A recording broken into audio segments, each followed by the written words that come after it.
Hello everybody, and welcome to a video about my car. I bought a 2005 BMW M3. I got it about a month and a half ago as kind of a 40th birthday present to myself. I turned 40 in December, and so I don't know. I wanted to get something big. I wanted to get something nice, and after my experience in November filming All Cars Go to Heaven 3, the agility of the E46 chassis is not to be understated and across the line, baby! Whoa! The E46 chassis, the fact that I had a 200,000 mile plus example for that shoot, and it felt so tight and nice and well put together and slick, I started to rethink about the E46 as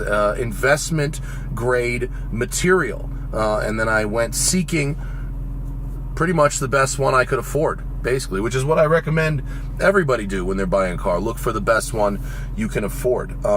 So why, other than All Cars Go to Heaven 3, why did I buy this car? The new M3, subsequent generations of M3 from the E90 to the F80 and now the G Series cars, I think they're going in the wrong direction. This E46 is the right size. It looks great. It's got a classic BMW styling. It has the S54 inline 6 with real motorsport technology, naturally aspirated. It has a great power to weight. It has a very comfortable and really nicely put together cabin, and I started to appreciate those things more as the new cars got faster and faster, but sort of further away from this particular formula. It's this, you know, even when these E46s were new, and I had some friends who got them in college as new cars, I was blown away by the quality, the fit and finish, the materials, the way it felt really, really nice. And I had some friends whose parents had these M3s when they were new, and they were always such nice cars. Even back in the day when I used to talk about, oh, well, my Corvette has a better power to weight ratio, and as a 25-year-old, that was more important to me. But now as a 40-year-old, the power to weight is not nearly as important as the feeling of quality, the feeling of something that was really built to last. And I know that these M3s have some known issues, but that doesn't mean that when you're sitting in it and driving it that it doesn't feel like an incredibly high quality item, which it does. When I got to experience the E46 chassis at its limits, on a rally stage with All Cars Go to Heaven, when I drove an E46 M3 drift car, I tested the spec E46 race car at Grid Life. These chassis are incredibly balanced and composed and brilliant to drive right at the limit, and that really, really spoke to me as well. Now, we will discuss that while we drive, rather than sitting here.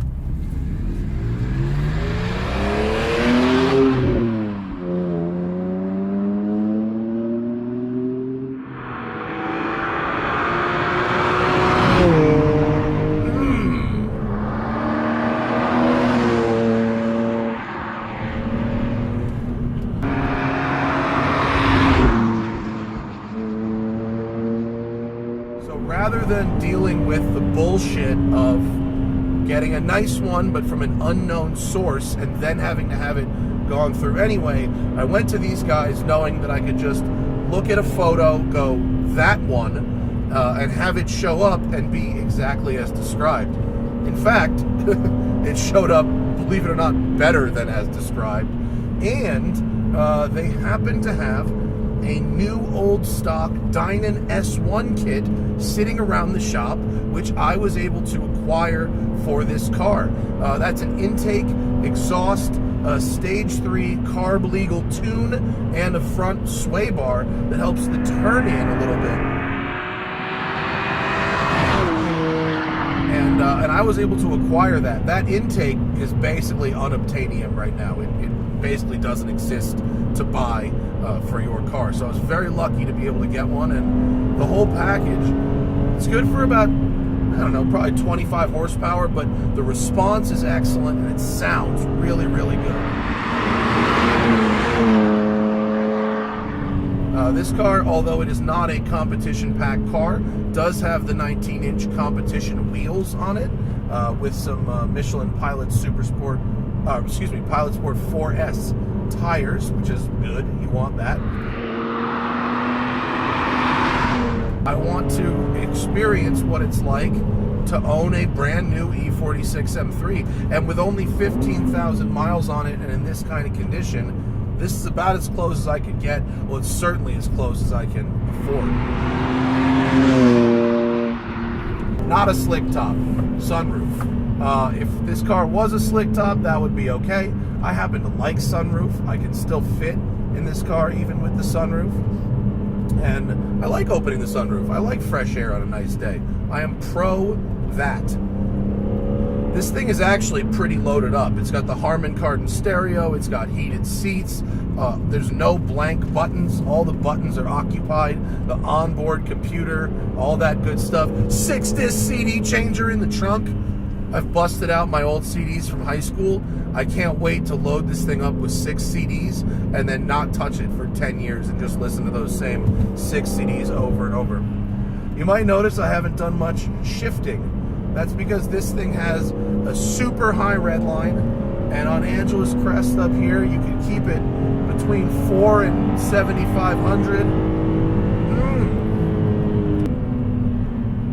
The steering's not quite as sharp as some of the brand new stuff I drive, but still very communicative, very, very pleasant to drive this car. The ride quality is really good.